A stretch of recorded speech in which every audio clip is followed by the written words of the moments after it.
Bapak Ibu Saudara yang dikasihi Tuhan Yesus Kristus, mari kita berdoa.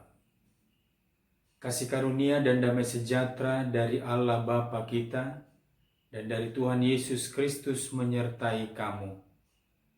Amin. Bapak Ibu Saudaraku yang dikasihi oleh Tuhan Yesus Kristus, firman Tuhan bagi kita dalam ibadah keluarga malam hari ini terambil dari surat Rasul Paulus kepada jemaat Galatia pasal 5 ayat 16 sampai dengan ayat 26. Demikian firman Tuhan, mari kita ikuti dalam hati kita masing-masing. Maksudku ialah, hiduplah oleh roh, maka kamu tidak akan menuruti keinginan daging. Sebab keinginan daging berlawanan dengan keinginan roh, dan keinginan roh berlawanan dengan keinginan daging, karena keduanya bertentangan, sehingga kamu setiap kali tidak melakukan apa yang kamu kehendaki. Akan tetapi jikalau kamu memberi dirimu dipimpin oleh roh, maka kamu tidak hidup di bawah hukum Taurat. Perbuatan daging telah nyata, yaitu percabulan, kecemaran, hawa nafsu, penyembahan berhala, sihir, perseteruan, perselisihan, iri hati, amarah, kepentingan diri sendiri, percideraan, roh pemecah, kedengkian, kemabukan, pesta pora, dan sebagainya. Terhadap semuanya itu kuperingatkan kamu seperti yang telah kubuat dahulu, bahwa barang siapa melakukan hal-hal yang demikian, ia tidak akan mendapat bagian dalam kerajaan Allah. Tetapi buah roh ialah kasih, sukacita, damai sejahtera, kesabaran, kemurahan, kebaikan, kesetiaan, kelemah lembutan, dan penguasaan diri. Tidak ada hukum yang menentang hal-hal itu. Barang siapa menjadi milik Kristus Yesus, ia telah menyalibkan daging dengan segala hawa nafsu dan keinginannya. Jikalau kita hidup oleh roh, baiklah hidup kita juga dipimpin oleh roh. Dan janganlah kita gila hormat. Janganlah kita saling menantang dan saling mendengki. Demikian pembacaan firman Tuhan.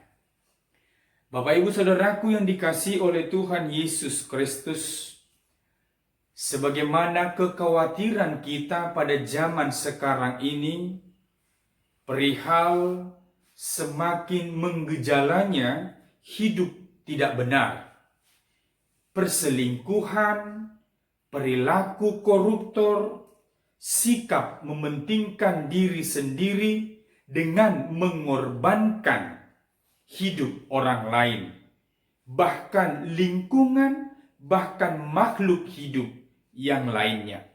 Demikianlah perasaan Rasul Paulus melihat perkembangan jemaat Galatia yang telah terkontaminasi dengan ajaran sesat yang menekankan akan keselamatan, akan kebenaran oleh karena hukum Taurat, dengan tujuan untuk merongrong kerasulan daripada Rasul Paulus.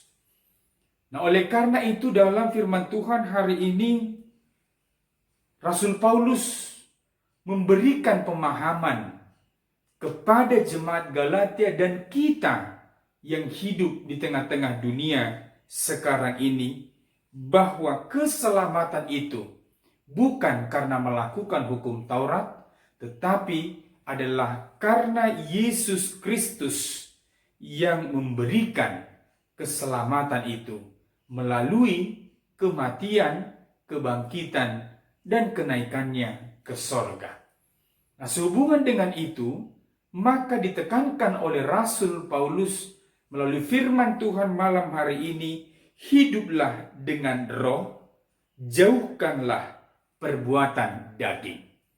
Hiduplah dengan roh, jauhkanlah perbuatan daging. Kalau kita baca tadi dalam ayat 19 sampai dengan ayat 21, di sana diberitahukan apa-apa saja yang masuk ke dalam bahagian perbuatan daging.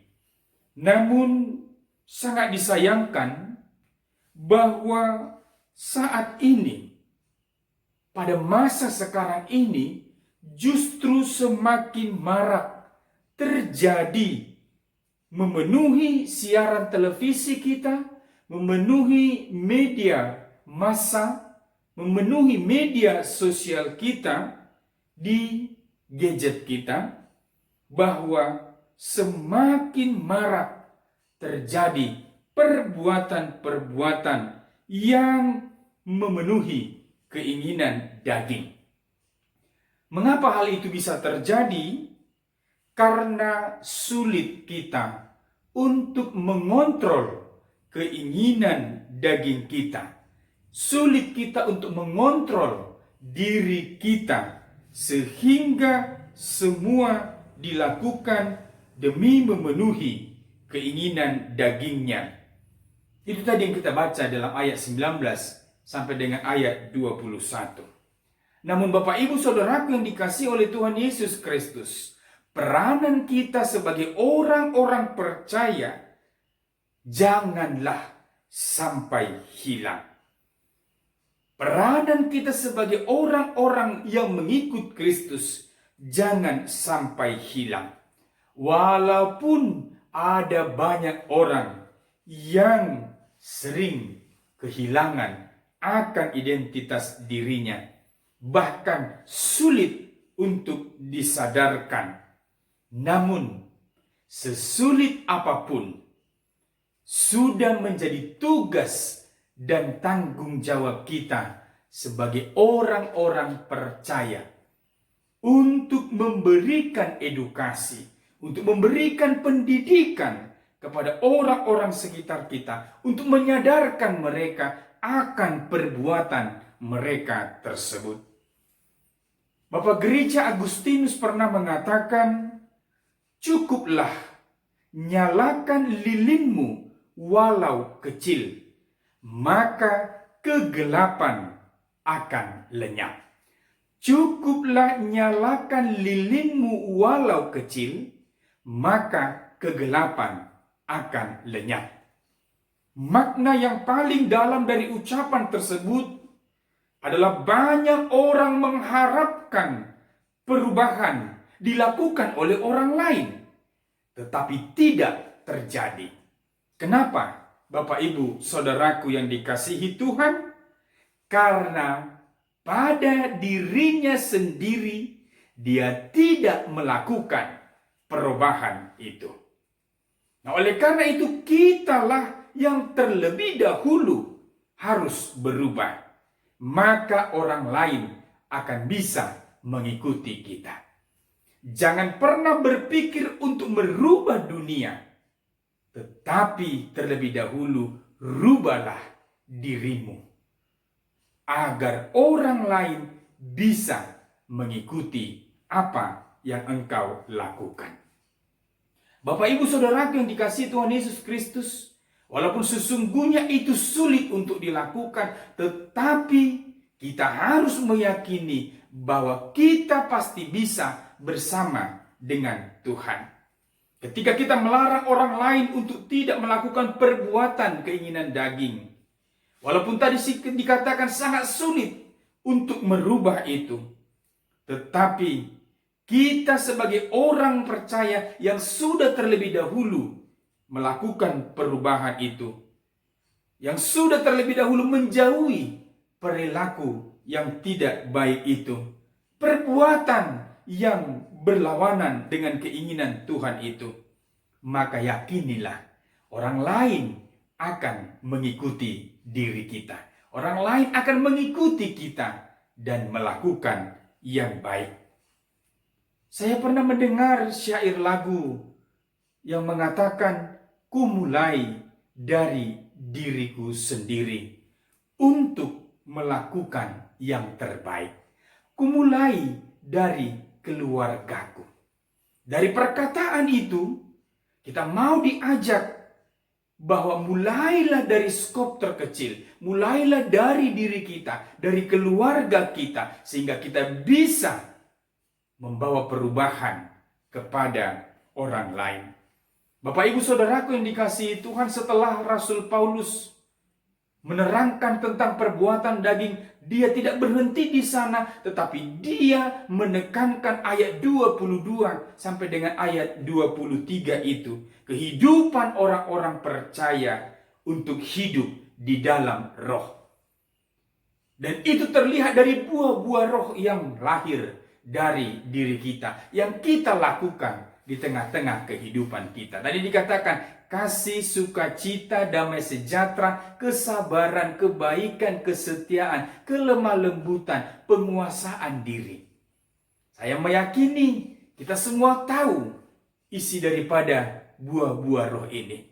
Tetapi bukan hanya sebatas tahu, tapi kita harus melakukan, menerapkan di tengah kehidupan kita.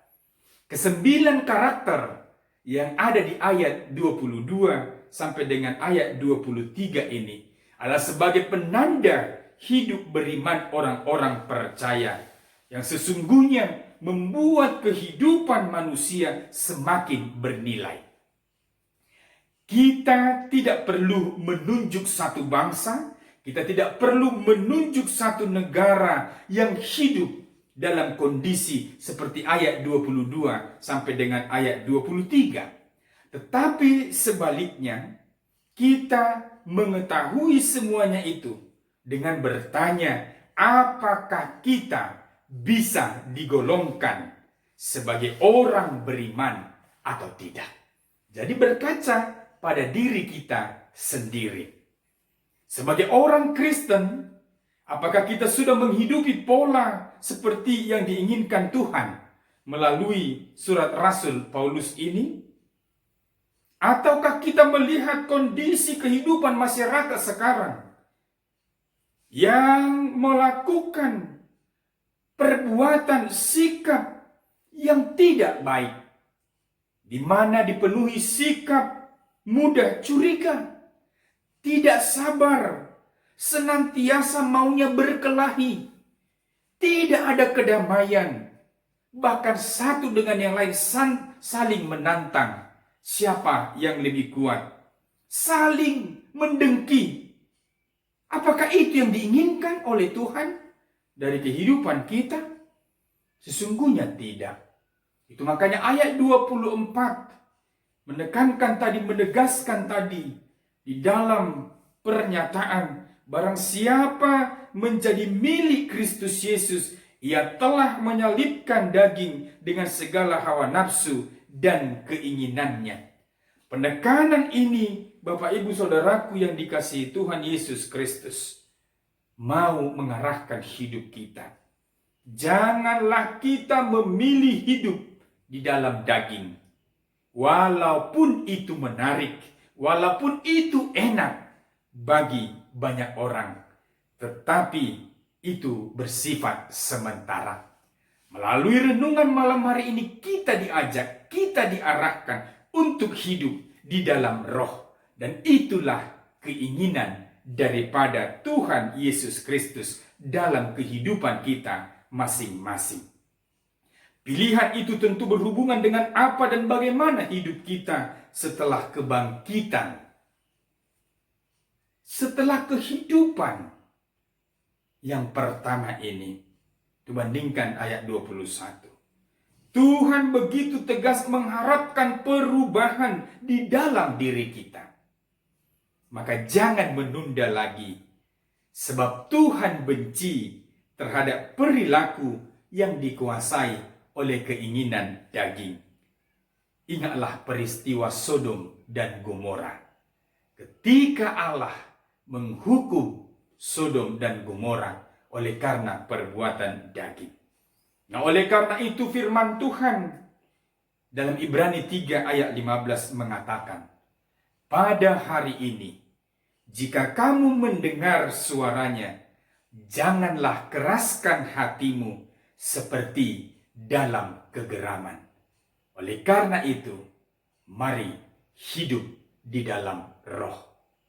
Amin. Kita berdoa. Kami bersyukur kepadamu ya Allah, oleh karena kasih Tuhan yang memelihara hidup kami.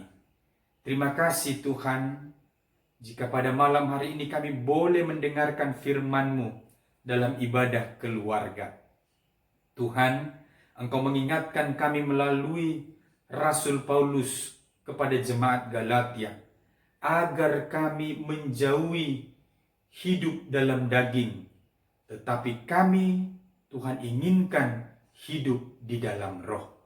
Sebab keinginan-keinginan daging akan membawa kami kepada kebinasaan, tetapi hidup di dalam roh akan memberikan kedamaian, akan memberikan sukacita, bukan hanya untuk sekarang, tetapi untuk kehidupan yang akan datang. Materaikan firman-Mu dalam hati dan pikiran kami, dan ajar kami Tuhan, untuk tidak menunda untuk hidup di dalam roh Tuhan. Terima kasih Bapa di surga, berkati seluruh jemaat-Mu dalam setiap kehidupan, pekerjaan mereka masing-masing. Tuhan yang turut campur tangan, Tuhan yang mencukupkan segala kebutuhan mereka, terlebih dalam masa sulit sekarang ini. Bapa di surga, kami percaya bahwa segala sesuatu yang terjadi di dalam kehidupan kami ini adalah untuk mendatangkan kebaikan. Maka jangan biarkan kami jatuh ke dalam dosa, jangan biarkan kami jatuh ke dalam keputusasaan. Terima kasih Bapa di surga, ampuni kami dari dosa dan kesalahan kami. Di dalam nama Yesus Kristus kami berdoa. Amin.